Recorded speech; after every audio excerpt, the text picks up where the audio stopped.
Setiap kali narapidana itu bekerja, ia akan dengan sengaja merusak plat nomor yang masih baru lalu memberitahu penjaga penjara bahwa mereka menemukan produk yang cacat dan kemudian menyembunyikan plat nomor tersebut di dalam lemari.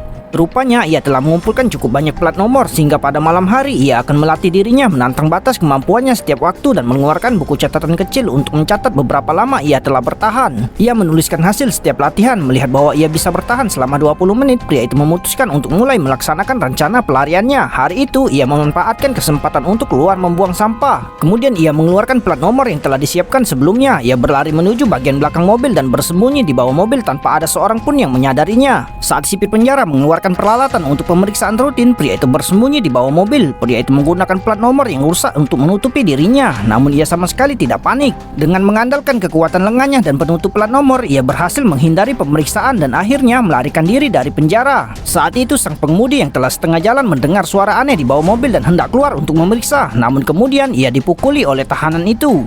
Pada saat yang sama, pria di ruang medis muncul dengan ide yang berani setelah mengetahui rekannya berhasil melarikan diri dari penjara. Saat dokter itu sibuk menjawab telepon, ia segera mengambil kain kasa dan memasukkannya ke dalam bajunya, lalu pergi ke ruang peralatan dan mencuri sebuah kotak. Setelah kembali ke sel, pria itu meremas beberapa tisu toilet untuk membuat sumbu sederhana, mengeluarkan peniti curian dari bawah tempat tidur dan menunggu pemadaman listrik. Arus kuat itu langsung membakar sumbu tersebut dan ia segera menggunakan api untuk membakar tempat tidur.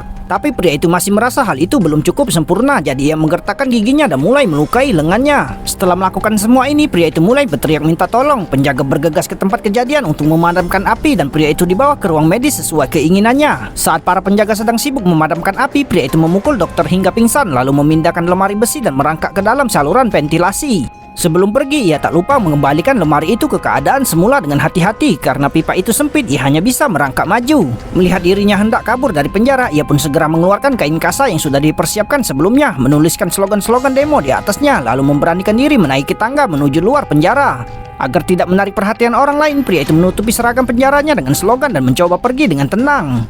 Tanpa diduga, ia bertemu dengan seorang wanita yang menyuruhnya untuk bergabung ke depan, namun tanpa sengaja ia mengetahui rahasia pria itu. Melihat hal itu, pria tersebut langsung menutup kepala wanita itu dengan kain, kemudian memukulinya secara bertubi-tubi dan akhirnya pergi.